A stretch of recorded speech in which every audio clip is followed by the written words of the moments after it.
Hello everyone, if you didn't subscribe to the channel, don't forget to do it. You just need to click here, it's totally free in order to have our next videos. In this one I'll tell you when, why and how to transition from Hydra Sorceress Orb into full Blizzard. So first I'll tell you why you wish to move to a full Blizzard Sorceress. It's easy, it's because of the damage. You'll hit at around 6k damage and you'll be able to do P7 splits very easy with that Sorceress. The issue, and this is when to change to this Sorceress, is that you'll have only cold damage. That's why we want a very strong Mercenary and some stuff. So about the Mercenary, first thing is that you'll need a CTA in order to keep him alive. The boost of life will be very important for him to stay alive. Otherwise we keep Honest Insight, Treachery and Helm with Life Leash. I'll detail this later in the Mercenary section. For the stuff, you'll want the two mandatory items for the Cold Sorceress, the Nightwing and the Death Phantom in order to have the boost of damage. It's very important to have this boost in order to have the best damage on your Cold Sorceress. For the skills, it's quite easy, you just want to max out the synergy from Blizzard, and don't forget that we'll also use Ice Blast because he has a very good DPS in order to easily kill bosses and uniques. Of course, we also want Frozen Armor, Teleport, Static Field and Warmth. We stay on a full Vita Sorc, so you'll want just 156 strength in order to wear Spirit and all you got in Vitality. For the faster cast rate, you'll want 105, it's very important to have this breakpoint, and for the FHR, 60%, meaning it's the spirit plus a small charm of 5%. In the end, we'll have around 350 magic fine with 75 to all resistances. For the stuff, we'll stay on the Tal Rasha belt, armor and amulet to have the buffies from the set, and of course the items that I mentioned a bit before with the Nightwing and Death Phantom. You'll want a Spirit 35 FCR in order to reach the 105 breakpoint, and then you go for Triangle Glove for FCR and Cold Resistance, 2 rings with resistances and MF, the boots with resistances, you can choose the one that you want. And for the torch, in the meantime, you can look for resistance and stats 1. You can take the class that you want, it doesn't matter, because Sorceress Torch are still very hard to find. Don't forget to get an Annihilus because they don't cost much in rune, or you can of course kill Uberdiablo quite easily with this build. For the Mercenary, I made a full guide explaining which one you should choose in function of the stuff that you can give it to him. So you have the link below the video, you can just check it out to have all the information about the best Mercenary for your Sorceress.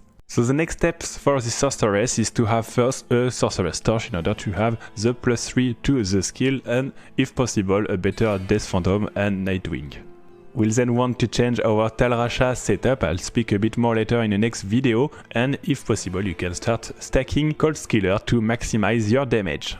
This Sorc is also very good in PvP, you'll do crazy damage with the Blizzard damage and the cold penetration, you'll just need to be able to hit your Blizzards. I'll start the gameplay with Uberdiablo, so this one is quite easy to do with this build. I tried in P4, P5 and so on in solo, I didn't have any issue except my Mercenary which was dying a bit too much, but well, even if he's dead you can do it very easily, so I did 10 Ubers in a few minutes in the afternoon, so it's very good to kill the Ubers. Of course, a Smiter is also quite convenient, but if you have friends who can kill Uberdiablo, you can very easily go in their game to kill the clone for them.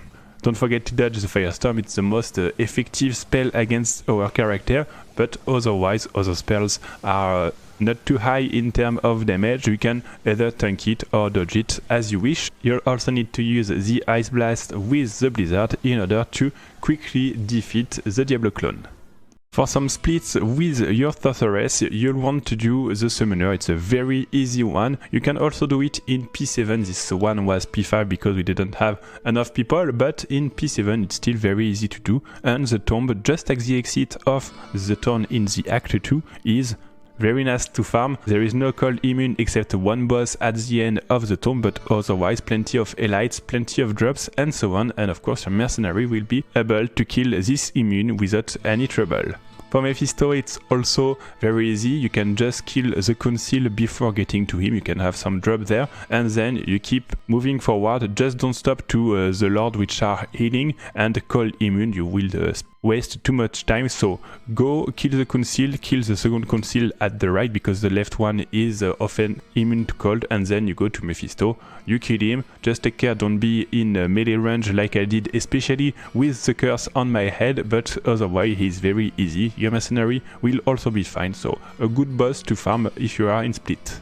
For the Diablorun in P5 it's a bit harder, it's still possible, but you'll need some time to kill the enemies, so you can do it in P3 or in P5 if you have a bit of a better stuff, for example a Sorceress Torch. It will be much more easier to do this run. Otherwise, as you can see, even a big aggro can be killed very fast and you can move to the next seal and so on, so it's a very good build to run the Chaos Sanctuary. Just make sure to have some full rage potion in order to not be caught somewhere and die. Lord says, as he is always immune to cold, will be killed by your mercenary, so once again, even in P5, as you can see, he dies very fast, and for the Pit Lord, they are also very easy. If the boss is immune to cold again, you can just use your mercenary and then you kill him and you go to Diablo. As you can guess, Diablo is also very easy to kill, so you can kill him in few seconds and move to the next game. I also wanted to show you my speedrun of Diablo because you can kill him in 1 minute, meaning that you kill each seal boss, you'll get 2 loots from each seal, and then you can kill Diablo. So it's very effective, especially if you are playing in solo, because it's not always easy to find players, so you can really do this run very fast and get the loots. Just make sure that once you are at the end of an area, you go in a corner because your mercenary will tank the melee and he'll take less damage because not every monster can attack him. You can also kill the elites that you find, just keep the mage bosses because they are immune to cold and you lose too much time, but otherwise you can kill the elite if you want to do a medium speedrun. Don't forget to get the loot, always have your book of identification, and what I do is that when Diablo is popping, because he's a bit long to pop, you can identify your items and then kill Diablo.